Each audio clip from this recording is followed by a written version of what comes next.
Oh, please, just a few minutes more. I'm almost finished.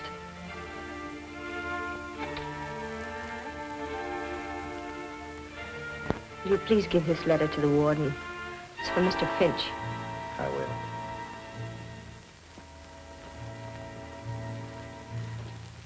The last mile. The last long walk to the death chamber and eternity. An eye for an eye. A life for a life. It is so written. The state which cannot give life demands a right to take life. Mary Kirk walked those 39 steps unafraid, leaving behind a letter, a document of courage. In 1 hour, I shall be dead, killed by the hand of the man I love. I can hear the preparations for my execution. I can feel the expectant hush through the cold walls. The time element made this case tough. I saw Finch tonight at the grotto about 7, still trying to solve the case, even at that late hour. I don't deserve so much credit. Dr. Bradford's the one you boys should feature. Well, give us a story. That's why we're here. Sorry, Finch. Well, this is the key that unlocked the Mary Kirk murder case. It belongs in here until it becomes Exhibit A. Something to remind me that you're never licked until you give up. I remember that case, Finch. A pistol packing mama. Was she tough? That ace of spades was the killer's calling card in the macabre murder. Boy, was she torrid. I thought you were falling for her, Finch. How about the little blonde who met you in the grotto tonight? Susie, you're a wolf in criminologist clothing. Mm-hmm. I'm supposed to be a psychologist. Well, boys, here's the story. Starting at the beginning. Some of you may not know that part. Well, none of us knew you were in on it until after the trial. I'll begin with the night I met Brad, Dr. Bradford. I dropped into the grotto for a drink.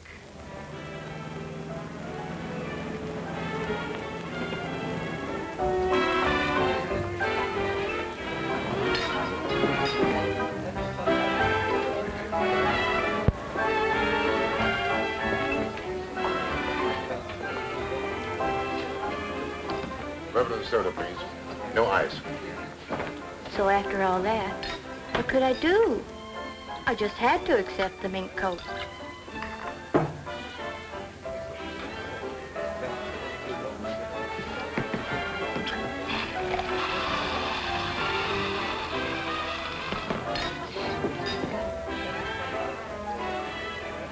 Oh, I'm sorry. That's all right. Have one with me. You know about the bird trying to fly with one wing? Bradford's the name. Dr. Dwight Bradford. When I had friends, they called me Brad. My name is Finch. Waiter. Waiter. 2 more of the same. Bob, we've had enough. I want a drink. Put that thing down and get me a drink.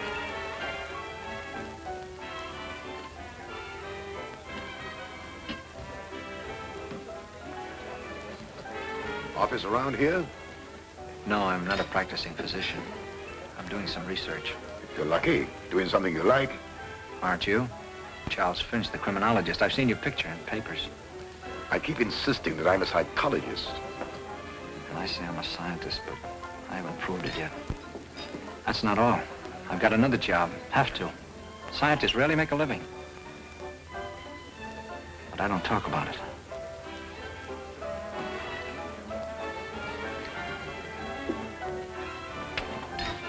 Oh, please, Bob. I wish you wouldn't. Oh, let me alone. Oh, look!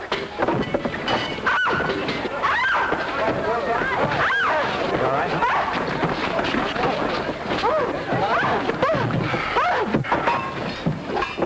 Got it? Are you all right? Yes. Yes, I'm all right. Oh. Thanks very much. The 2-man fire department, you do all right. As a one-woman fire, you were pretty good yourself. I'll fix that for you. Huh? There we are. Sorry to do this to your coat, Mr. Finch. Oh, that's unnecessary. Guess you'll have to come along. That's all right. You better go back and finish your drink. Here. Excuse me. Good night. The fire department's taking me home. Oh.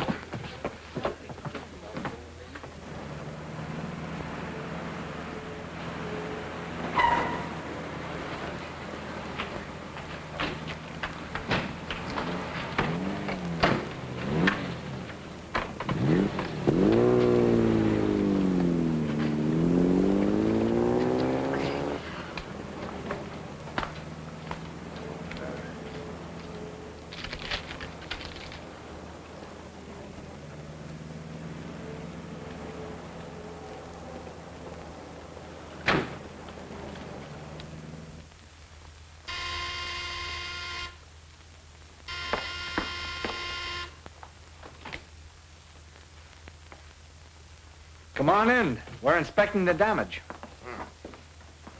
Oh, this is my sister, Susie Kirk, Mr. Finch. How'd you do? Nothing exciting like that ever happens to me. It's always Mary. Don't bother, Doctor. It's completely ruined. Susie, didn't you come in just before we did? Oh, why, no. I've been home all evening. I knew Susie was lying, but thought no more about it. In fact, the incident had been almost forgotten. When one night, I received a call from Dr. Bradford. He wanted me to meet him in his laboratory, saying there was a special reason for requesting it.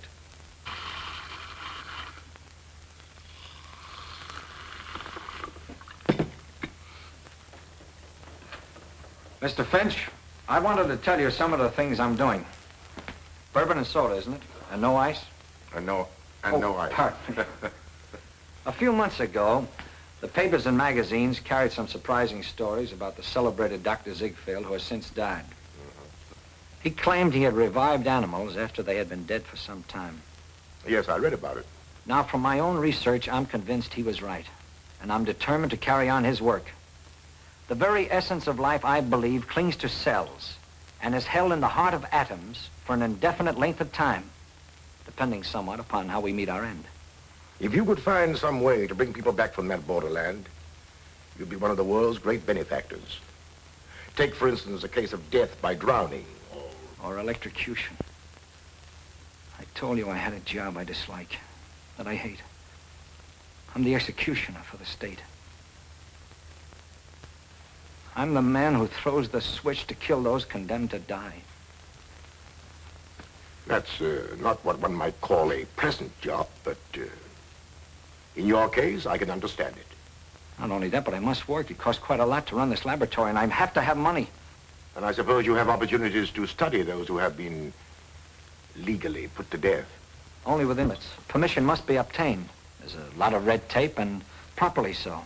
This is undoubtedly an imposition, but I simply had to talk it over with someone. You're a criminologist and a psychologist. Here's to Mary. And to me. You don't mean it. My congratulations. Not so fast. What will she think when I tell her about my job? I don't believe any psychologist could answer that without knowing Mary better. Depends entirely upon her temperament. She might understand. Regard the matter with a complete objectivity. And she might loathe me. Finish your drink and come with me. I can't stand the suspense any longer. I want you to have dinner with us tonight at the Grotto, if you will. Of course. Here's to luck. Good luck.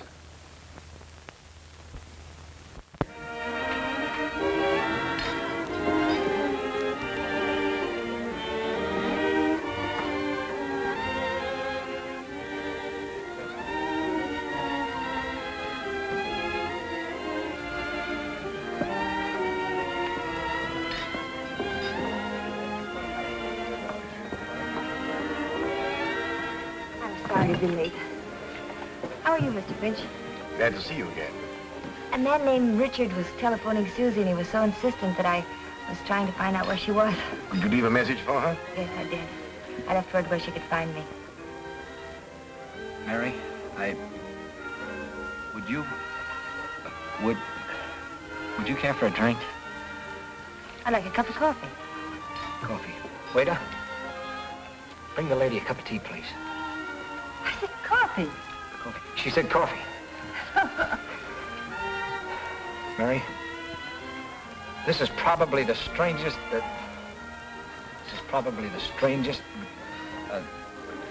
Proposal? Yes, that's it. Proposal? What kind of proposal? Why, a proposal. Yeah. Yeah, proposal. It's probably the strangest proposal because, it's rather odd that the guy who's going to propose invites a third party to be present at such a time. Mary, I want you to... Is, marry the word? Yes, it is. Yes, that's the word. I love you. Well, perhaps I better leave. No. Don't you leave. There are some things about me that Mary must know. She might want to talk them over with you. Well, I have an idea. Suppose you go to the bar and finish your drink, and I'll stay here and talk to Mary. All right, I'll go to the bar.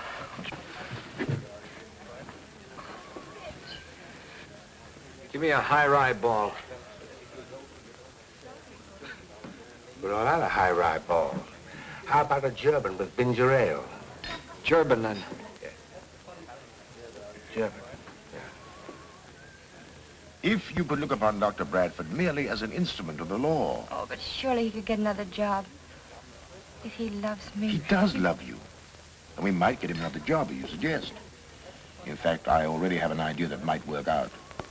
But, Mary, try to understand that his chief reason for holding this position is because through his prison association, he had opportunities for investigation. Oh, but I couldn't, Finch. I simply couldn't. Look, he'd be leaving me at night, and I'd wait, watching the clock, knowing that when the hour came, Brad would... Oh, I couldn't.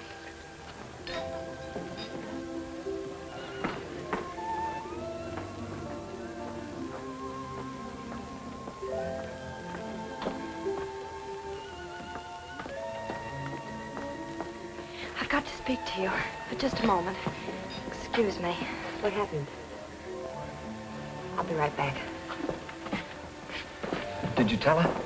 Yes. What did she say? You could if you wanted to. You just won't help. Susie, I can't.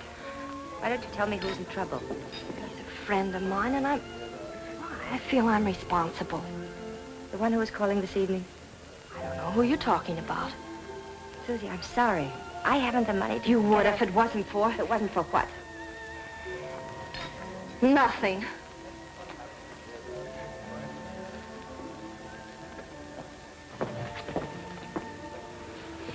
Your sister seems upset. Can I be of any assistance? No, thanks. Susie's always taking somebody else's troubles on her shoulders. Sit down, Mary. Well, I'm sorry, Brad. There's nothing more to be said, is there? Mr. Finch has probably told you how I feel about things. But somebody has to do it. It doesn't have to be the man I... Oh, give it up, Brad, please. I can't, Mary. Not yet.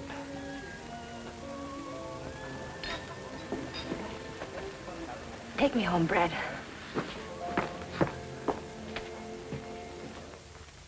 Some time passed. I used to see Brad now and then. He was quite depressed, dejected. One night, we were dining together at the grotto when... But let's get back to this letter for a moment. In a few minutes, I must answer with my life, because out of my father's past, a specter has come back to haunt me, to provide a motive for murder. Now, in order to better understand this, we should know a little more about Mary.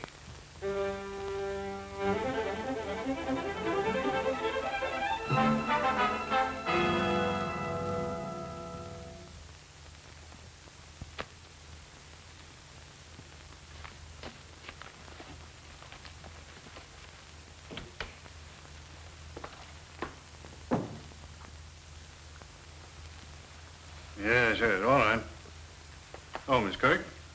Mr. Gregory, I've got to find some filing space. And these papers are very old. Can't we destroy them or store them someplace?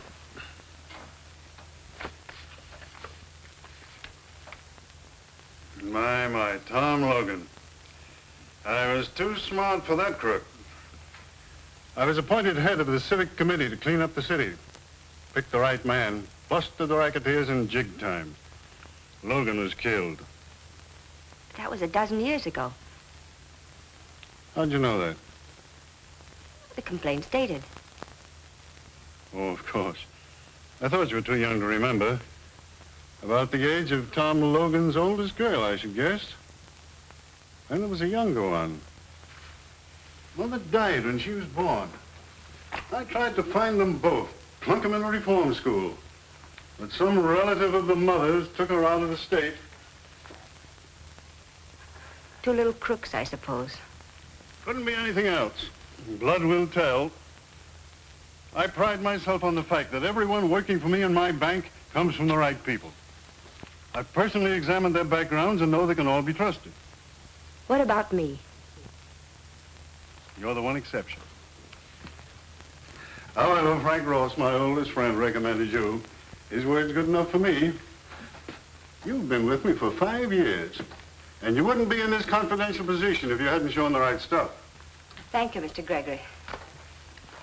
What about the papers? You can get rid of them. No use of cluttering up things with these records. I've got a whole scrap of newspaper clippings at home. I'll take care of these the first thing in the morning. And if there's nothing more, I'll go home now. All right, good night.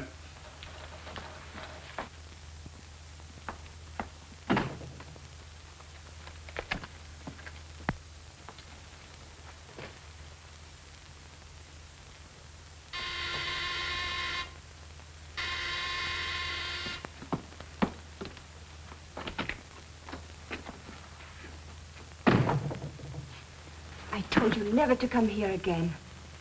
I don't want Susie to know. Now, slow down. I got good news for you. I'm leaving town. I'm taking up a little collection from some of my friends and thought maybe you'd like to contribute. I haven't got much. You've taken almost I helped everything. Tom Logan plenty when the going was rough. And that's something you wouldn't want me to tell Mr. Gregory. But think it over. It'd be worth a lot to you, wouldn't it, if you never saw me again?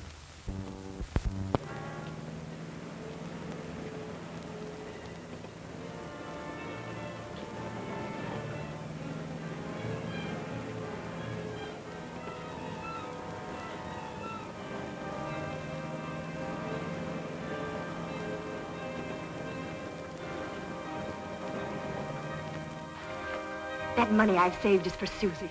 Her education. She's going to college this fall. Susie can go to work. I've got to have 500 more, and then I'll never come back. You can tell Mr. Gregory if you want. Everything!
What happened? Mary, why did you...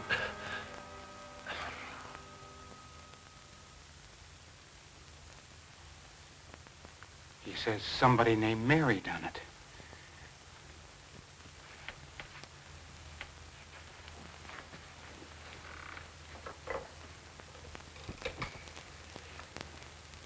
Get me the police, quick. I may have some news for you.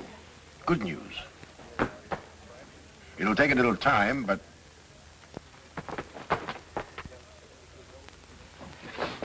Mary, what's happened? Oh, I was hoping I could find you here. Something dreadful's happened. Please come with me right now. You say you found the man before he died, and he said something about this girl. He said, Mary, why did you? Who was the man? Who was he, Mary? You better tell us. The police can find out.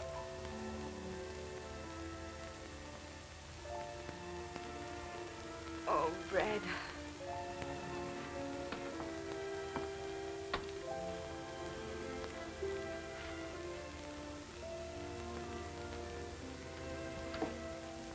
Who are you? She's my sister, Suzanne. What do you know about the man that was murdered here tonight? Was it that blackmailer?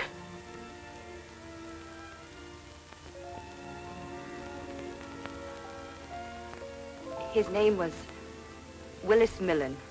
Good, now we're going places. Millen, huh? Millen. I know. He was a front man for Tom Logan when he was running that pinball racket. So he was blackmailing you, was he? Yes. And you stood it as long as you could, but tonight you rebelled and you hit him over the head with that statue. I didn't kill him. I wasn't even in the room. Brad, you believe me, don't you? Of course I do. We'll get your fingerprints off that statue. You'd rather expect to find her fingerprints on it, wouldn't you? This is her home. You know, every so often we bump into you, Charlie Finch. You've probably forgotten that I have a couple of witnesses who saw her hit him over the head.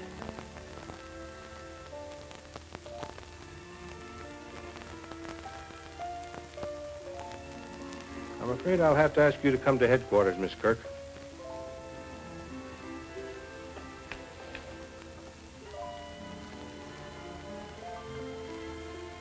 Have you found any other clues? I didn't search the place. One of the boys did. He didn't find anything.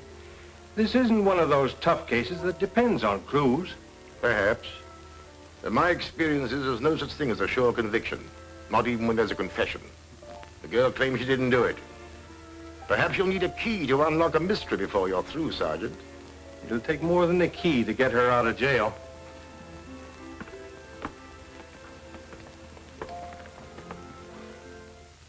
I had a key, all right, but a key without a door to unlock. It wasn't difficult to find out where Millen lived, but the key didn't fit his lock. Then I questioned Susie regarding her boyfriends, and she was reticent. She was more than that, she was cagey. Sometimes I thought she didn't care what happened to Mary. Then one day, I discovered a thumbprint on the key, which matched exactly with one I had found on the statue. There were plenty of Mary's prints there, so they disregarded the only important one. Mr. Gregory, of course, will always believe that I'm guilty. He will probably witness my execution with a smile. Well, he won't have long to wait. They will come for me soon now. I went to see Gregory. Your interest in this case, Mr. Finch, is, in my opinion, entirely unwarranted. The shame and humiliation this has brought upon me is almost unbearable. I can't hold my head up again. I can understand your emotion, Mr. Gregory, but it's the girl who's going on trial for her life. Tom Logan's daughter. That's the bitter pill I have to swallow. If you could in some way help me to clear her, you'll be helping your own case at the same time. Feel? Well, being human, I feel very sorry for Mary Kirk. Much more to be said. I don't blame those people at the trial. It was all against me. I lived a nightmare of days.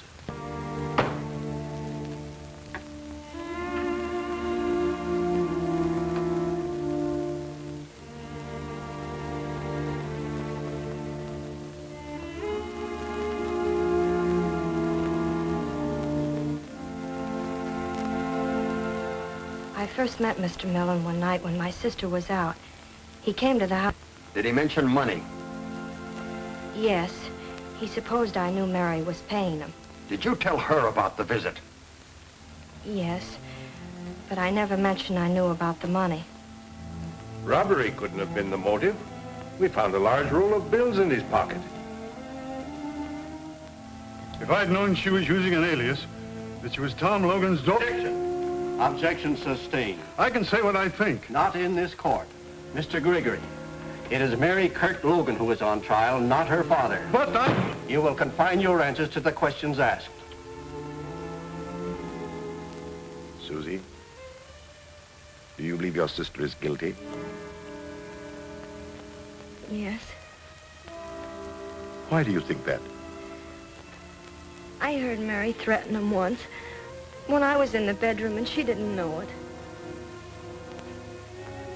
Then I seen her bring something down over his head and he fell. You could identify her? You are sure it was the defendant? We went in. Yes, we know, Mr. Avery. But you mean to tell the judge and this jury that you could be sure it was the defendant? That the figures on the window shade were so distinct you couldn't be mistaken? I'm positive. I gotta believe my own eyes.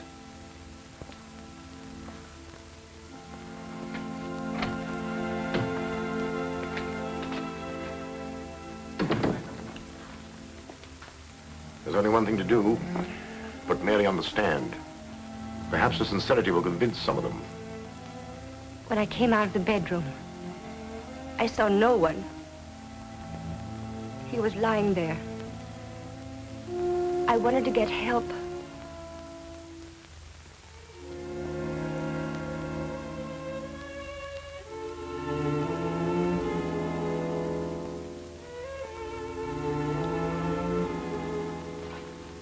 In all of my 16 years as attorney for this county, I've never tried a case so clear-cut. Everything is there. The alias under which the defendant was known, the blackmailer from out of her past, the growing desperation, the final demand, and the killing. Why should I waste your time pointing out the little things that go to prove her guilt? We've presented witnesses to the crime. This is a question of honesty. Human beings can be mistaken. 2 witnesses have sworn they identified the defendant.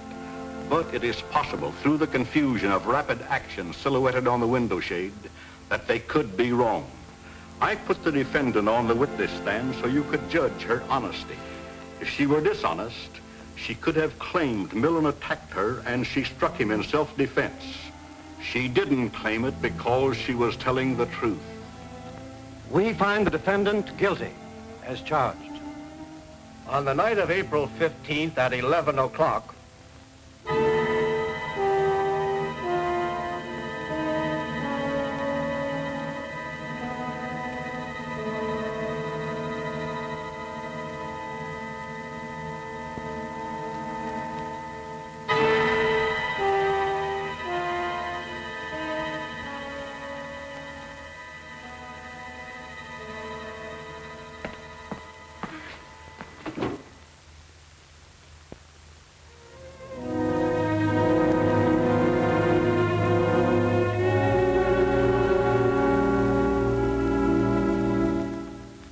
I don't suppose up to that moment that the thought occurred to either Mary or Brad that the fates were so conspired to make him the executioner of the girl he loved. Yet fantastic, inhuman, call it what you will. Each read the thought in the other's eyes. Bradford could have refused. That is true. However, he didn't. Perhaps he hoped to bring her back to life after she'd been declared legally dead. Up to this point, there was nothing unusual as murder cases go.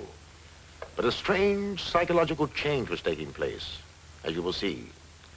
Except for Brad and me, I don't suppose there was a single person who believed her innocent. Neither did the boys who've been covering murders for years. Now, if you'd been in my place and believed her innocent, what would you have done? Gone after Susie. That's exactly what I did. Susie was an interesting psychological study. Although emotionally unstable, she was not vicious. Now, mind you, when I say Susie lied, she did.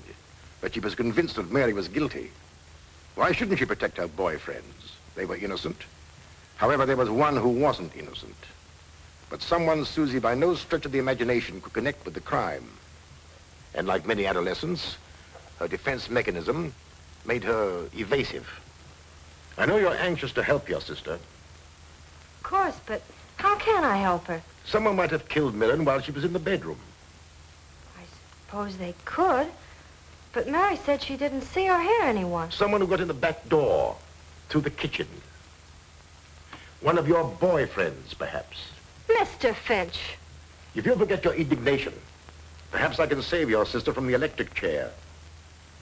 What do you want to know? To start with, the first night I met you, the night that Dr. Bradford and I brought your sister home, I saw you get out of a coupe in front of your house. You told your sister you'd been home all evening. I was home, no matter what you think. I just went out when I heard someone honk. Who was the man? I don't remember. Let's see. Who was it? Oh, yes. Bill Ellsworth. That's who it was.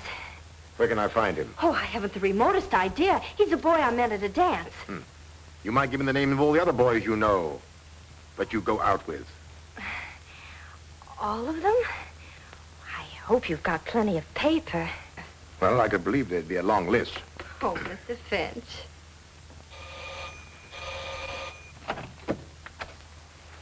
morning. Does Bill Ellsworth live here? He does when he's home, but he's been in South America for over a year. I thought so. Excuse me.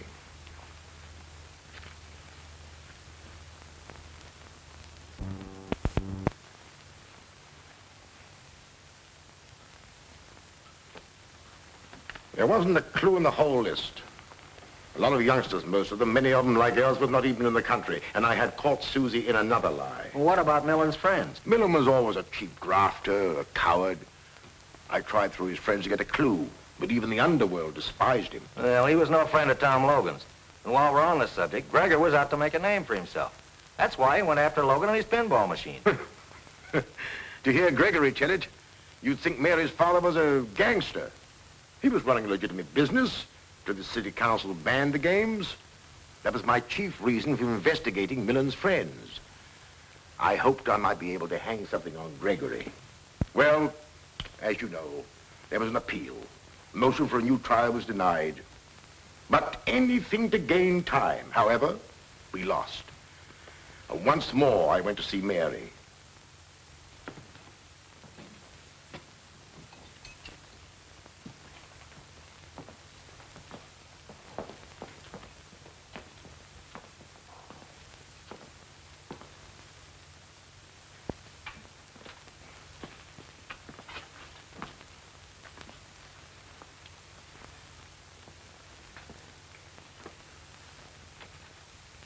Not yet. Is there trouble in finding someone with a motive?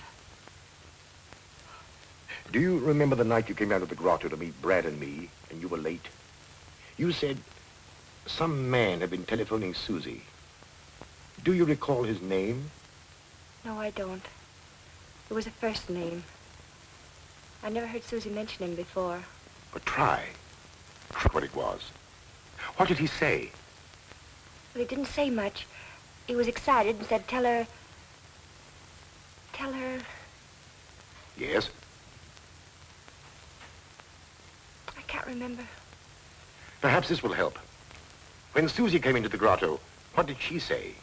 Did she use his name? No, all she said was that she had to have some money. And I tried to find out what it was for, but she wouldn't say. She wanted me to lend it to her. How much did she want? $1,000. Hmm. You and Brad were there at the time. I didn't feel I could pursue the subject. I just told her I couldn't let her have it. Someone, a man Susie knew, had to have $1,000. Maybe she'll remember that. I'll come again, Mary. Call me tonight, will you? Anything new from Finch? No. He's still at it. And he's the best man in the country. It's good to have a friend like him. I wish I could help as much. If I could only do something. You've done everything anybody could. You know I love you, Mary. And you believe me, don't you? I do.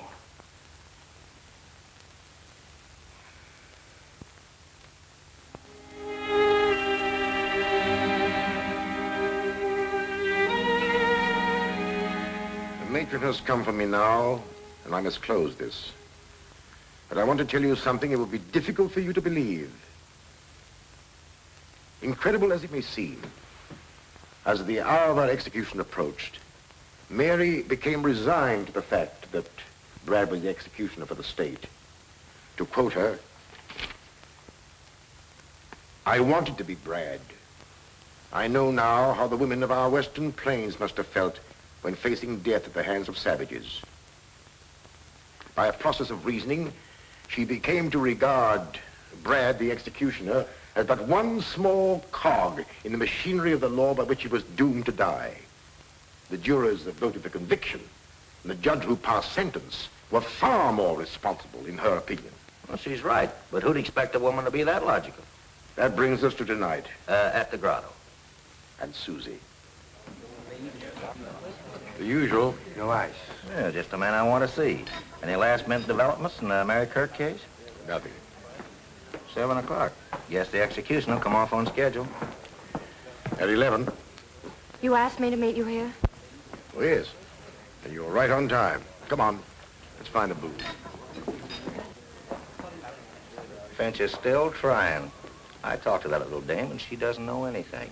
And I mean anything. And coffee. Susie, I don't believe you are consciously sending your sister to the electric chair, but I am positive that you hold the key to the murder. If you bring that subject up again, I'll leave. You've lied to me several times. Whom are you protecting? Sit down. If you attempt to leave, I'll take you to jail for questioning. Jail? Yes, jail. Now, whom are you protecting? You're protecting someone, and I believe that that man killed Millen.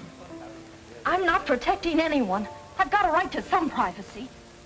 Oh, do you think I'd keep anything back if I thought it would save Mary's life? Let me be the judge of that. Susie, seemingly unimportant things are sometimes of the greatest importance to the trained investigator. Of course you want to save Mary, but you're working on the assumption that she's guilty. You told me that. I don't believe she is. Oh, I'll tell you tomorrow everything I know. You'll see then how unimportant. Oh, please don't do that. It makes me nervous. Oh, of course. But tomorrow will be too late. I just happen to know something which doesn't concern anyone in the world but...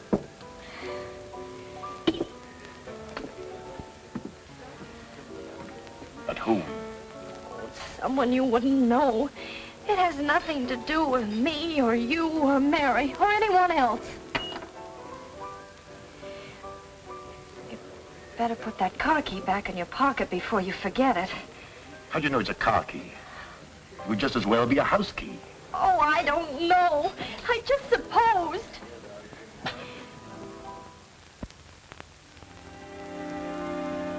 No message for me? No, sir. Mr. Finch hasn't telephoned. Not since early this afternoon. It was nice of him to give me hope. Nothing from... No, Doctor. She didn't ask for someone else to take my place? No, sir.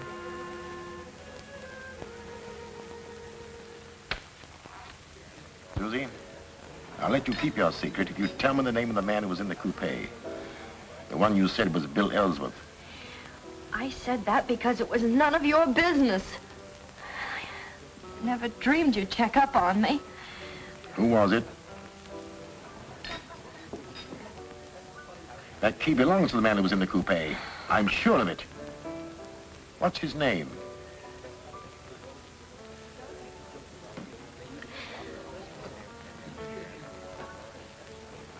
Ah, I remember his name. You tried to borrow money from your sister for him. His name is Richard. Oh. You wouldn't tell me because you were afraid he might involve you in some personal scandal. He was very close to you, wasn't he? Am I right? No. No. But I promised to keep you out of it, Susie. Look at it my way. Richard had a key to the back door. How did you know that? I didn't. You've just told me. Oh. Needing money desperately, he got into the kitchen. He saw the roll of bills that Millen had, and... He couldn't possibly have done it. I'm convinced that he did. Otherwise, how could his car key have been on your floor? Oh, how horrible. But it's too late. He's leaving town tonight. Alone? Or with somebody else? Oh, he wouldn't do that. Don't be too sure. Do you think we can find him, Susie? We can't. It's too late, I tell you. We can't. Come on. Let's try. Here's where he keeps his car. Is he getting away in it? Yes, that's what he said.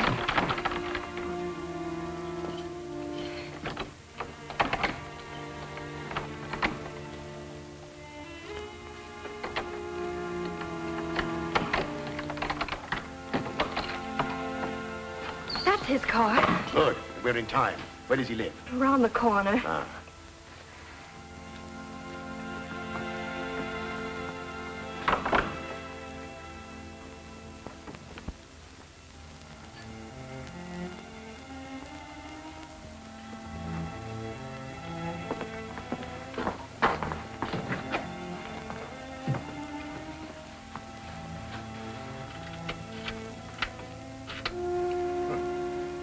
he fits all right.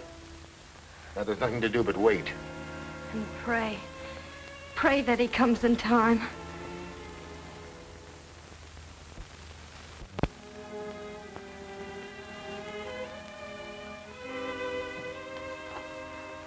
What time is it?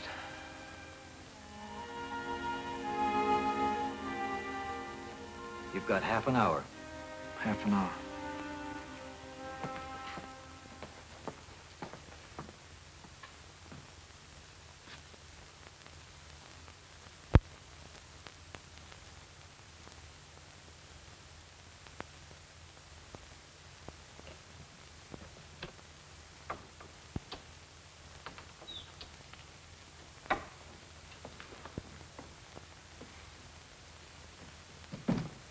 Richard. Susie. What are you doing here? I just had to see you before you left. I needn't have gone if you'd got me that money. Why didn't you grab Millen's money when you had a chance? Where were you? I protected you. Now you're deserting me. You're letting my sister die. Why, you... Stand where you are. All right, out. Quick.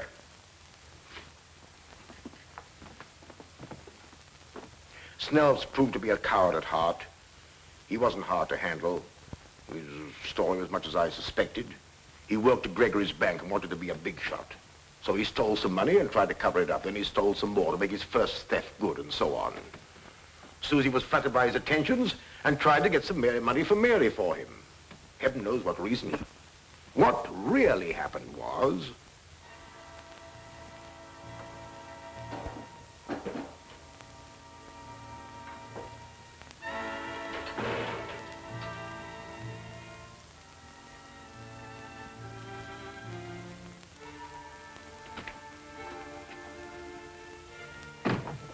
I told you never to come here again. I don't want Susie to know. Now, slow down. I got good news for you. I'm leaving town. I'm taking up a little collection from some of my friends and thought maybe you'd like to contribute. You've taken I almost helped every- Tom Logan plenty when the going was tough. And that's something you wouldn't want me to tell Mr. Gregory. That money I've saved is for Susie. Her education. She's going to college this fall. Susie can go to work. I've got to have 500 more, and then I'll never come back. You can tell Mr. Gregory if you want to. Everything!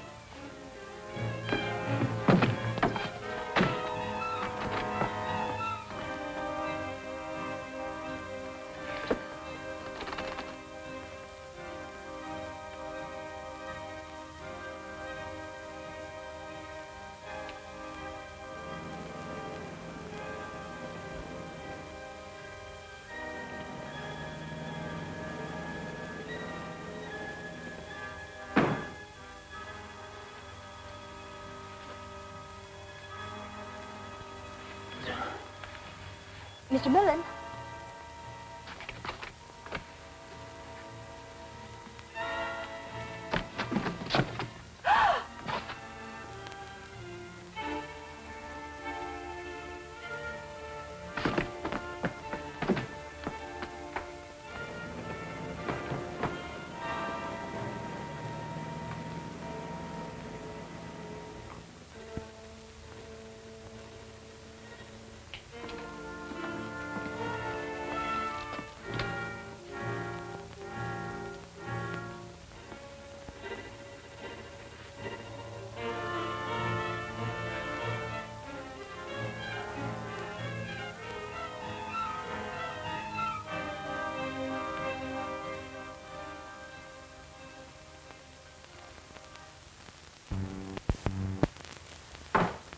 Until Gregory hears this.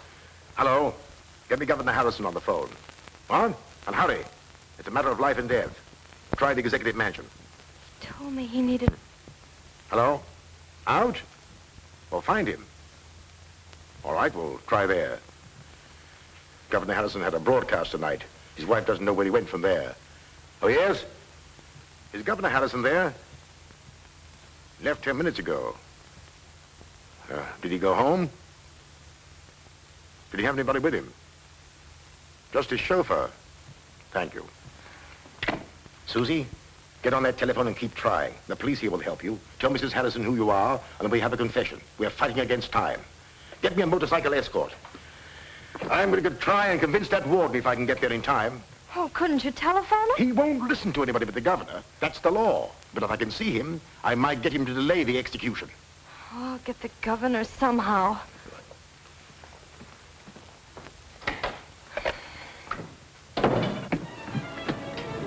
State prison.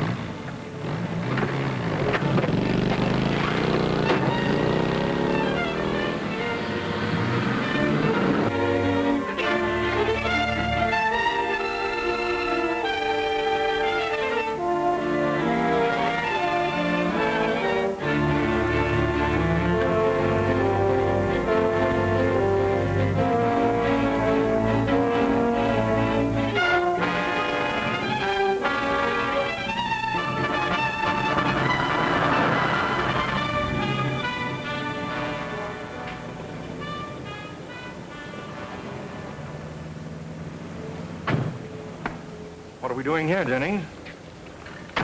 Oh, this is it? Good. It's not a very nice place for a governor to be seen, but it's... Tush, Jennings. Nice places, as you call them, never have the kind of sandwiches I like.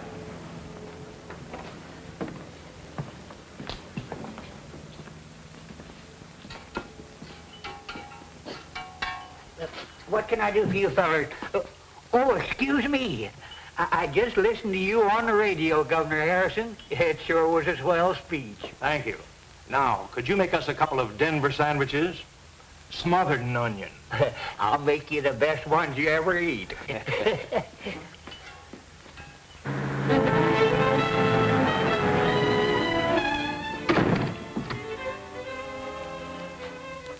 About time, Dr. Bradford. Yes, I know. Of course you know how I feel. How we all feel about it. Thank you.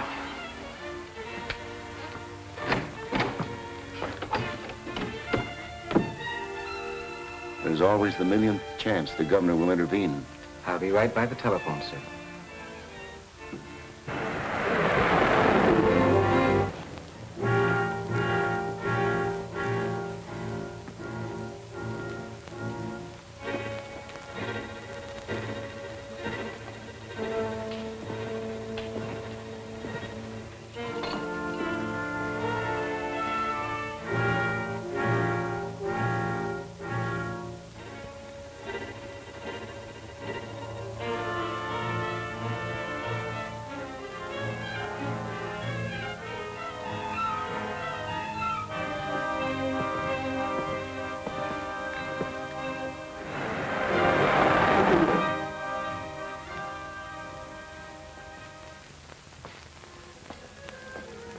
Late. Get on with it, Doctor. Come. No one wants to see that girl die. But the law says she must. No word from Finch? No. And none from the governor. She's innocent, Warden. You know she is. I believe she is, since coming to know her. But it's... We can't kill her. We can't. We have no choice. Maybe you have no choice. But I have. I'm not going to throw the switch until I hear from Finch. Think of the girl. You can't let her sit there waiting. It's torture. I can't. Pull yourself together. You're a doctor. I'm human. Listen, Warden, I thought I could. I refused to give up this job when she asked me to. This is different. I love her. I can't kill her. Law or no law. Stand aside. I'll throw the switch. No, you won't. No one will. I'll give you one more chance. If you refuse, I'll call the guards with orders to shoot. Call them. That'll give her a few more minutes. And it'll take them some time to get me. Call them.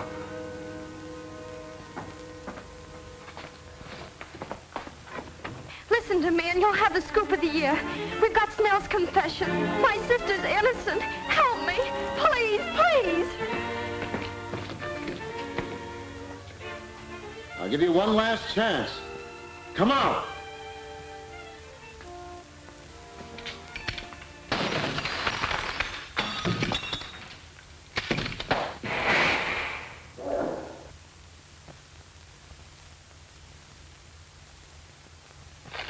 I'm glad you like it, Governor. We are interrupting this program for an important announcement. We are trying to reach Governor Harrison. If Governor Harrison hears this, please call Warden Lewis at once. Snell, a bank teller, has confessed to the murder of Willis Millen. Mary Kirk Logan is innocent. Governor Harrison, please call Warden Lewis immediately.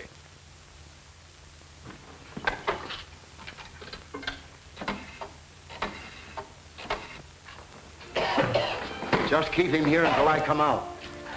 Yes? Yes, sir. It's the governor.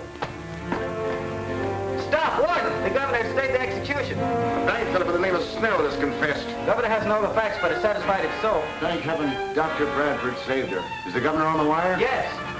Release her. Pull yourself together, Brad. And bring Mary to me as soon as you have her released. The warden gave me this when I was leaving. That letter'd be worth a nice piece of change to my paper. Sorry, Max. It doesn't belong to me.